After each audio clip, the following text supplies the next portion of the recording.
much less not look cynical. Caulifla said, as she relaxed next to Izuku. I thought I told you to place yourself away from me? Izuku asked as he moved slightly away from her. But as he moved away from her, another body placed itself on his right side as he looked over to find Kale sitting there with a blush on her face as well. I can't believe that you both are trying to seduce me right now, Izuku said, as he tried to move away from the two girls. But he then felt them pull him back towards them with surprising strength as he was firmly placed between them both as they smirked at him. We can't let you do that, Izuku, Caulifla said, as she blew some wind into his ear, causing a massive blush to his face. I know that you want to leave, but please let us stay here longer, Kale said, as she leaned more into his arm. Feeling their chests on both of his arms, he just sighed as he just lowered himself a bit in order to cover the rising arousal that was slowly coming on. But as soon as he was feeling aroused, he then felt something enter his towel. And it was reaching near his slowly rising shaft with a tense movement that was really slow. Izuku looked over at both girls and found both of their arms moving closer to him as he kept his breathing steady. This better not become something that I will regret later, Izuku thought in his mind as their hands soon reached his shaft. Izuku kept himself calm in the mind as well as body as he watched as both girls messed with his rising problem that was underneath his towel. Wow, you're really big underneath that towel, Caulifla said, as she smirked at him. Izuku kept his gaze away from the girl as he stared at the sky waiting for them to leave him alone. He wasn't prepared for something akin to this to happen when the two girls had entered the hot spring with him. He then felt them start to rub their hands up and down his shaft as he felt his arousal start to increase as he kept his thoughts about them inside his mind. Their menstruations started to increase as his breathing increased from them moving up and down his shaft. As soon as he felt his climax coming, he felt that now was the time to try and escape the two girls as he stood up abruptly as he walked over towards the trees to relieve himself of their menstruations. But as soon as he started to try and release his body's tensed form from their advances, he felt two pairs of hands grabbing onto his arms and pulling him back to the hot spring that he had found. You aren't getting rid of us that easily, you see.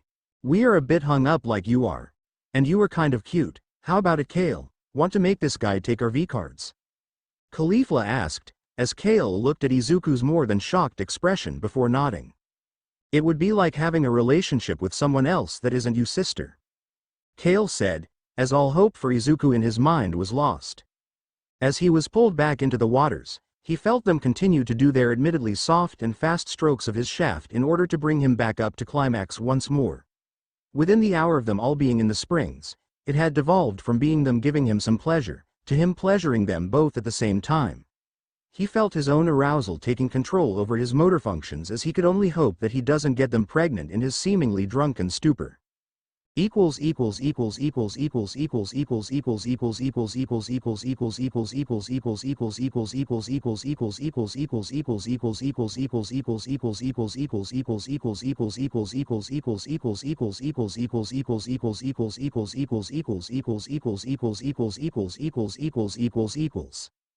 Izuku and the girls had entered his home as all three went all the way to his bedroom to finish what they had started in the springs.